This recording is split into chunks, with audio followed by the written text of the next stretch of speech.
जय हिंद, नमस्कार साथियों। अगर इधर उधर का शोर आपको आ रहा हो तो क्षमा करना और उसे इग्नोर करना। दुनियादारी है, चलता रहता है इधर उधर का। अगर हम माइंड करेंगे तो फिर हम कुछ नहीं कर पाएंगे। तो मैं भी काफ़ी देर से इंतजार कर रही थी कि ये शोर शराबा बंद हो जाए, बट नहीं हुआ। फिर मैंने वीडियो शूट कर लिया। ठीक है, तो इधर उधर की बातों को इग्नोर करना, जो हमारा मेन टॉपिक है उस पर ध्यान देना। और मेन टॉपिक है हमारा आरपीएफ की वैकेंसी। आरपीएफ की वैकेंसी आ चुकी है साथियों। बहुत सारे साथी कमेंट कर रहे थे कि आरपीएफ की वैकेंसी के बारे में बताइए, फुल डिटेल वीडियो लाइए। तो उसी को ध्यान में रखकर ये वीडियो आप सभी के सामने आज मैं लेकर आई हूँ।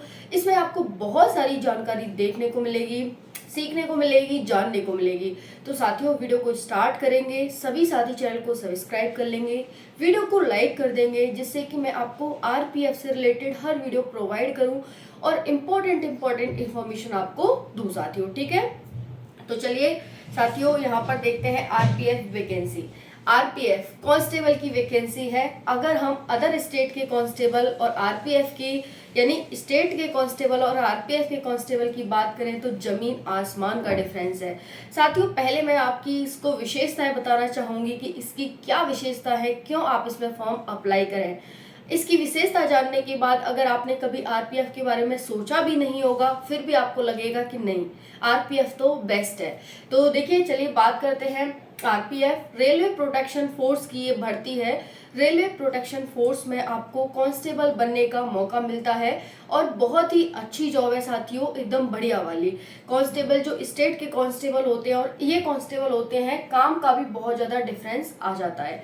ठीक है, अब हम बात करते हैं यहाँ पर साथियों सैलरी की। सबसे पहला जो हमारा मोटिवेशन होता है वो सैलरी होता है। सैलरी कितनी मिलती है, तो देखिए, बाकी जो स्टेट के वो होते हैं, कांस्टेबल होते हैं, उनकी जो सैलरी होती है वो लगभग 27,000 समथिंग होती है। लेकिन इसकी सैलरी आपकी 35,000 प्लस आपको स्टार्टिंग मिलने वाली है। दूसरा बात करें साथियों हम इसकी टाइम पीरियड की कि कितने घंटे आपको ड्यूटी करनी होगी, तो 8 घंटे आपको ड्यूटी करनी होगी। बाकी जो स्टेट की भर्ती होती है उसमें 2400 घंटा आपको ड्यूटी करनी होती है। कब आपको ऑर्डर आ जाए, कब कहाँ जाना पड़े, कुछ पता नहीं चलता है। ठीक है, और इसमें है कि आपको एक ही स्थान पर रह करके ड्यूटी करनी है। दूसरा है साथियों, आप अपने मन पसंद का स्थान चूज कर सकते हैं कि नहीं, मुझे यहाँ ड्यूटी करनी है, मुझे यहाँ ड्यूटी करनी है।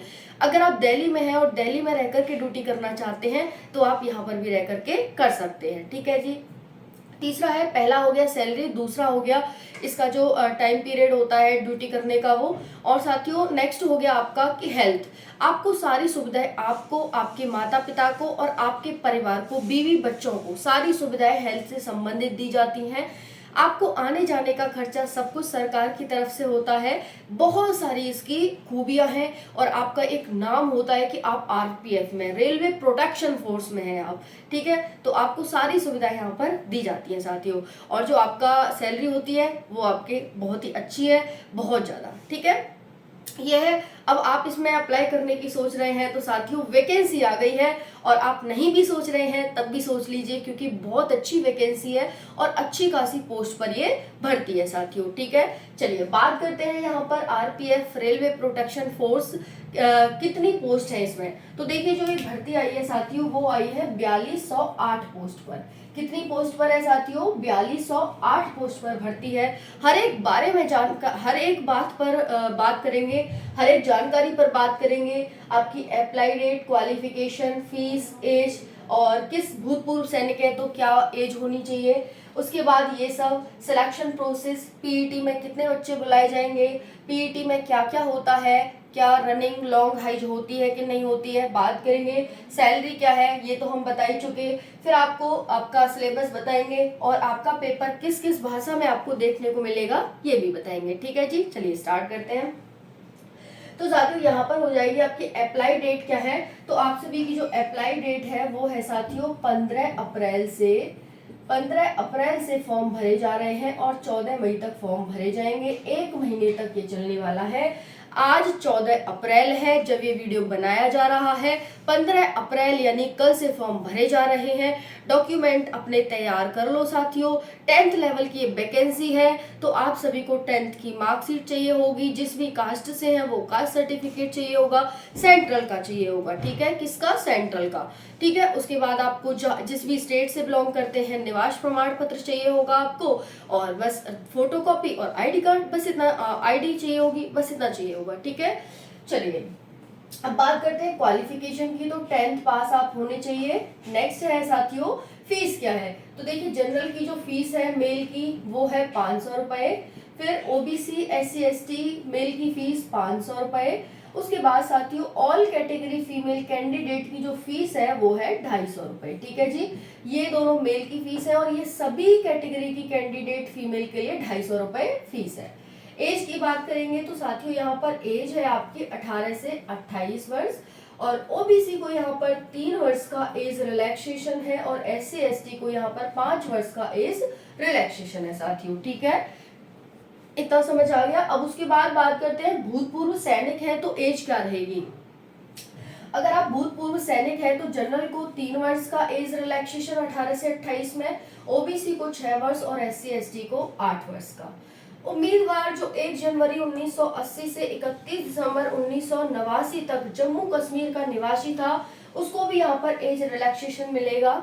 जनरल को 5, ओबीसी को 8, SC ST को 10 वर्ष का।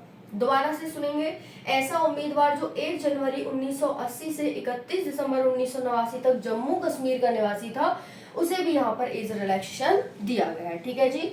जनरल को 5 वर्ष का, ओबीसी को 8 का और SC ST को 10 वर्ष का, ठीक है।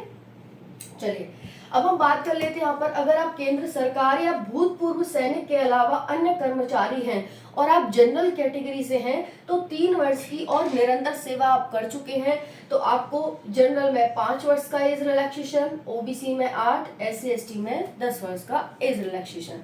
ध्यान से सुनेंगे कि आप केंद्र सरकार के कोई कर्मचारी हैं और आप 3 वर्ष की निरंतर सेवा प्रदान कर चुके हैं, यानी आपको 3 वर्ष हो गए केंद्र सरकार की भर्ती में लगे हुए, तो आप RPF में अप्लाई करना चाहते हैं तो आपको यहाँ पर जनरल में 5, ओबीसी में 8 और SC ST में 10 वर्ष की छूट दी जाएगी, ठीक है। कहाँ से, तो 18 से 28 से अलग, ओके जी। चलिए फिर आप विधवा है, तलाकशुदा महिला है, पुनर्विवाह महिला है तो आपको भी छूट मिलेगी साथियों। जनरल को 2 वर्ष की, ओबीसी को 5 वर्ष की, SC ST को 7 और यहाँ पर ये हो गया, ठीक है। इस तरह से आपका एज रिलैक्सेशन है साथियों। क्योंकि फिर अलग अलग बच्चे मैसेज करते हैं, साथी मैसेज करते हैं कि इसका बता दो उसका बता दो। मैंने सोचा कि एक वीडियो जब हम बनाएंगे तो एक टॉपिक एकदम क्लियर करेंगे, तो यहाँ पर आपकी एज से संबंधित क्लियर हो गया होगा। बाकी फिर भी कोई डाउट रह गया है तो आप पूछ सकते हैं। फिर है सिलेक्शन प्रोसेस। सिलेक्शन प्रोसेस है CBT, PET, DV और मेडिकल। पहले आपका एग्जाम होगा, फिर PET होगा, DV होगा और फिर मेडिकल होगा, ठीक है। DV मेडिकल आपका एक ही साथ हो जाएगा। उसके बाद बात करते हैं PET में कितने बच्चे बुलाए जाएंगे, तो आंसर है साथियों 10 गुना बच्चे बुलाए जाएंगे, ठीक है। 4208 जो पोस्ट है ना टोटल, 4208 का 10 गुना बच्चे यहाँ पर बुलाए जाएंगे तो कितने हो जाएंगे, 4208 का तो यहाँ पर हो जाएंगे 42,080 बच्चे, ठीक है जी। 42,080 बच्चे आप सभी के PET में बुलाए जाएंगे। फिर PET में क्या क्या होगा, तो PET में होगा साथियों आपकी रनिंग होगी, ठीक है। उसके बाद लॉन्ग जंप होगी और फिर हाई जंप होगी, ठीक है, हाई जंप ये होगी। अगर मैं बात करूं साथियों आपकी उसकी हाइट की, तो देखिए हाइट आपकी सभी की नॉर्मल है, बहुत ज्यादा हाइट नहीं है। जो मेल है उनकी हाइट है 165 सेंटीमीटर और फीमेल की हाइट है साथियों 157 सेंटीमीटर, ठीक है जी। ये आपकी हाइट हो गई। अब बात करेंगे यहाँ पर हाइट की, हाइट हो गई। फिर चेस्ट की बात कर लें तो चेस्ट है आप सभी का जो बॉयज का होता है वो 80 से 85 सेंटीमीटर होता है। फुलाव जरूरी होता है, रनिंग कितनी होगी, तो रनिंग बॉयज के लिए 1600 मीटर की है और गर्ल्स के लिए 800 मीटर की रनिंग है। ये 1600 मीटर की होगी जो बॉयज के लिए होगी, वो 5:45 मिनट समथिंग है, जिस पर मैं अलग से आपको बता दूंगी। और यहाँ पर फिलहाल आप ये ध्यान रखें कि कल से आपके फॉर्म भरे जा रहे हैं और ओवरव्यू एक तरह से ये है आपका, ठीक है जी। कल नोटिफिकेशन जारी होगा, फिर आपको अच्छे से और बताएंगे। सैलरी बताई जी कि 35,000 आपके आसपास प्लस स्टार्टिंग रहने वाली है आपकी सैलरी। बात करें कितने क्वेश्चंस आते हैं, तो साथियों 120 क्वेश्चंस आते हैं 120 मार्क्स के।